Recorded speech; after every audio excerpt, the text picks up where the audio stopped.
Alrighty, Lumberjacks, welcome back, and almost Merry Christmas. I guess tomorrow will be Christmas by the time this video comes out, so Merry Christmas to all of you. I wanted to do a quick preview of some of the progress I've got going along since this big modding quest has begun. It's been full of adventurous stuff, trying to rework things. Like I said, everything's being rebuilt from scratch, so it's been a bit of an adventure trying to make it all work. Some of the new scripts in the game give us some different abilities, and some of it's good, some of it's not so good, but hopefully I can bring it all together. So I did want to give you guys a really quick preview of the Buncher. I did give you guys a preview of the Tiger Cat before. It's still going really well. That one's actually pretty much all done. My plan going forward is to release 3 machines, a map, and probably a truck and trailer. Maybe even a log trailer, we'll see. It's going to be another few more weeks before that comes out. It would have been nice to be able to give you guys something by Christmas, but I don't want to rush it, and some things are ready and some things definitely aren't. This guy is kind of the current status for our Buncher. I'm still tweaking it. There's lots of weight stuff that I'm working with, but I wanted to give you guys a quick preview. So you guys got to see a picture of this guy recently. And this is the 909. So this is the 909 from 2019. Same body with some reworking on it. Obviously, it's entirely U-dimmed. It's actually a very beautiful machine. It is just a base machine. It does have a tilter style body, but it is not an actual tilter. The tilter doesn't function. I was playing with some leveling stuff, and it just didn't look good, and it was having some issues. So maybe in the future there'll be a tilter, but at the moment this is just totally just decoration for the time being. So it is just a flat, high-sitting buncher.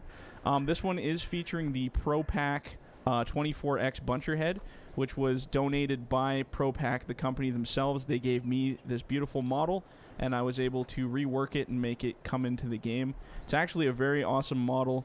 It's had a few changes to the actual body. Like I said, some of the cylinders are a little bit different than the original, and some of the bolts and screws and stuff are a little different. I had to downgrade some parts because they were very, very, very high in polys, so I had to make it so that the game could actually handle it, and it's working really well. So big thanks to ProPack for the donation of this beautiful model. We have a whole bunch of other stuff from them that we will hopefully be bringing on. So yeah, we'll hop in this guy and we'll just take a little look. So like I said, as for the Buncher head itself, it is connectable. So you can connect and disconnect the head. So if you hit Q on your keyboard, just like before, it disconnects the head. Hopefully it stays there this time. So like I said, you can get out, you can reattach things onto here, you can reattach this to other things. Now the kicker is, because I did the cylinders differently on the boom, not every attachment is going to work with every single head. So for instance, this one's range, max range, stops here. Now you can put a grapple on that guy if you want, but it's going to be really hard to load with that because it doesn't go like to tuck in as much. And same difference on the Tiger Cat, you will not be able to use a buncher head because that tilt stops about here, so you won't be able to like bring the entire buncher head to level like it's sitting right now. So it'll have to be up to your preference. You can try different machines to see what works, but like this 909 is going to be built specifically for buncher heads.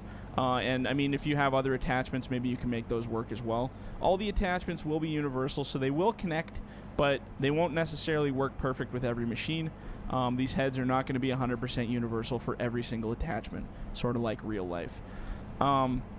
That being said, control-wise, so I'm just going to hook this back up. I had lots of questions about what style controls were going to be there. So if you hit Q, you can reattach the buncher head. Now, with this buncher head, like I said, you turn on your regular cutter, which is B. Now your cutter's actually spinning. Now, in order to cut the ground similar to the mulcher, you do still have to activate it by hitting V as in Victor. It'll slightly turn the head. So if I hit V, you see the head turns just ever so slightly. That indicates that it is now lowered, I guess, so that you can actually cut the ground. So now when you go in for scrapes, it's just like 2019. You can actually plow the ground a little bit with the head. And sometimes the bushes get a little hung up there. If you run the head right over the bushes, they disappear. But this way, at least when you're making buncher cuts, it leaves kind of some nice rips in the ground while you're working, which actually looks pretty cool when you get a huge block. I've done lots of practicing with this guy, and like I said, you get some pretty cool big blocks and stuff, so it looks pretty sweet. So that being said, the FDR logging controls are back the way they were in FS19. I did think about it for a while, and I was gonna do stock controls, but it's just there's too many parts and moving pieces on these guys to make it all on stock controls. So that being said, once you get things installed, if you go to your controls, your gamepad, you can scroll all the way to the bottom. So now we have our FDR logging, our FDR input bindings are part of the system now. That will be a file that comes out with the release. Now, I'm kind of a 50-50 on whether I'm going to do a whole nother install video or control setup video. The control setup is absolutely identical to the last game, so FS19. So I might just revamp that FS19 video. I mean, I could record it all over again, but I don't see why there's much of a point. It's exactly the same. All the controls are exactly the same as the last game. All of these will do the exact same stuff that they did in the last game. So yeah, it should be super simple to set up. But yes, I am going back to this style, mostly just because I'm going to have a lot of different parts and pieces. The processor is also being made right now. It's going to be sitting on this body to start, and then eventually we'll create more. The processor will not be detachable. So once we do get the processor, it's going to be one machine. It won't be detachable like this guy where you can take the head off. It'll be one solid machine. It's going to have your cut lengths and stuff inside the cab. So you'll basically just have to buy the processor, and then you can make it work. So I was just going to do a quick little demo with this guy. And again, please, if anything goes wrong with this thing, it is still in development. So it does have a similar cut node to the last game. So now, one thing that I did run into, and I'll reveal a little secret here just for anybody else who is modding or who's working on bunchers. So the new buncher cut node style that they have, which is a little cut node that tells you where the blade cuts. The new one, for whatever reason, when it detects a log, after it cuts the first log, it stops detecting for other logs if the log is still in the grapple. So that was a real pain in the butt for me, because when I was doing collecting, like where you cut more than one tree, what would happen is you'd cut the first tree, grab it with your tongs, and it would sit in there. But you'd go to grab a second tree, and the head wouldn't cut. It would just bop into the tree, and it wouldn't cut. So my little secret, what I did, and if anybody else wants to try it too, I actually attached the cut node itself to that spinning buncher head. So now anytime you're going to cut a tree, it actually swings outside of the range of detecting the tree that's in the grapple, and then reactivates once it gets back. So that being said, now you can grab multiple trees. It's not a perfect science, but it works quite well. So let's go in and grab a tree here. And again, this is very similar style to the last game for cutting and grabbing.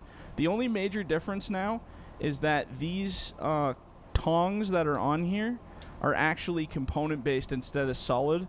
So they do have a little bit of wiggle. So if I bend it down, it does actually have a teeny bit of wiggle there. Same with these guys. You can see it kind of jumps off the arm a little bit there. That's just the component-based system. It's not perfect, but it actually works quite well for bunching.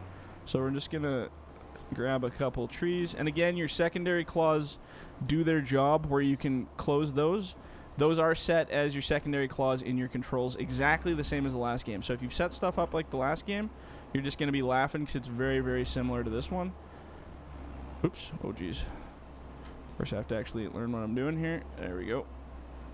So like I said, you can get a good number of trees, and it still feels pretty good balance-wise.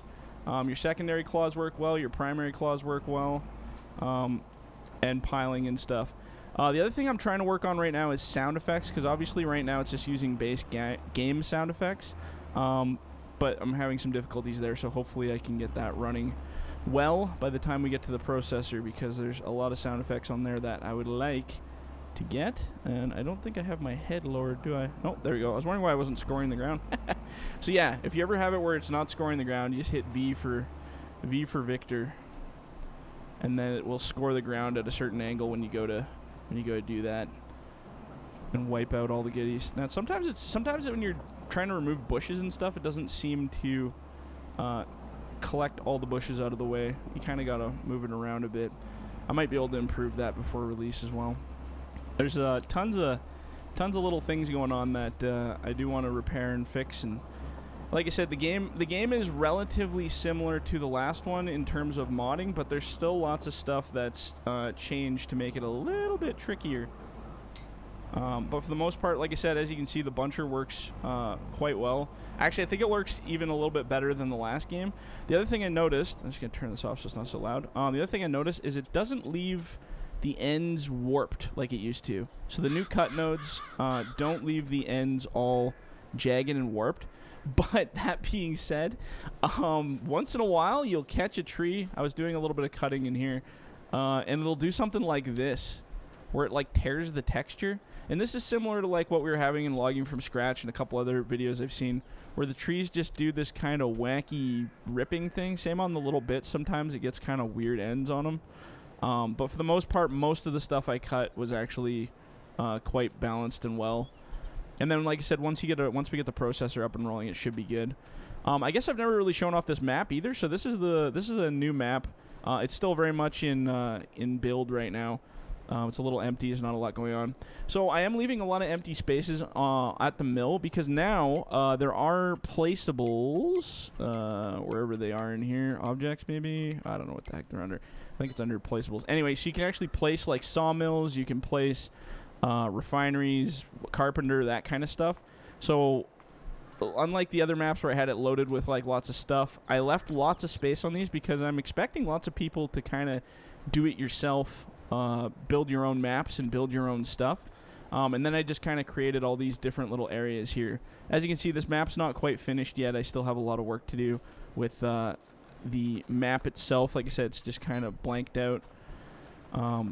Big thanks to Gamer Designs, who actually gave me the original base template for this map, just to kind of get it started, and then I just kind of tweaking it ever since.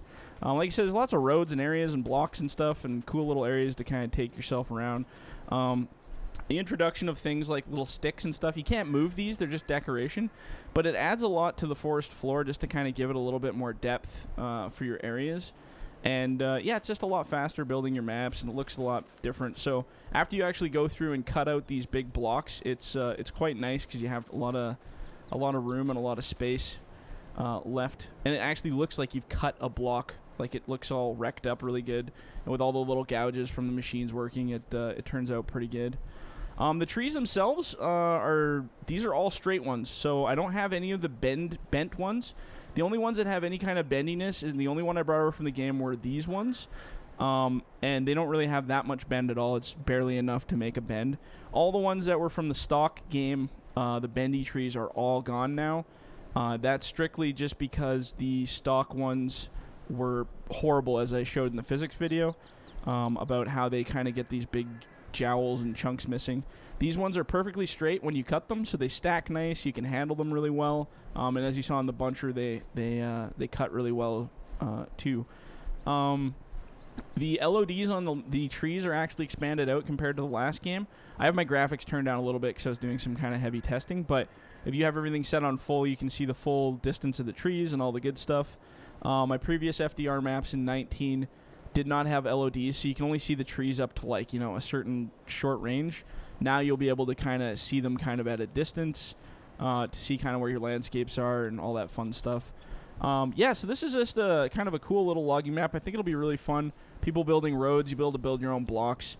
I left lots of areas, so I left parts of road where you can like get into areas, like where the road kind of lets you go.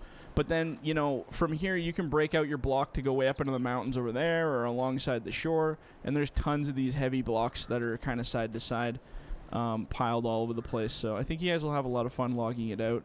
It's a good first kind of place to start, so that we kind of have something to begin logging on.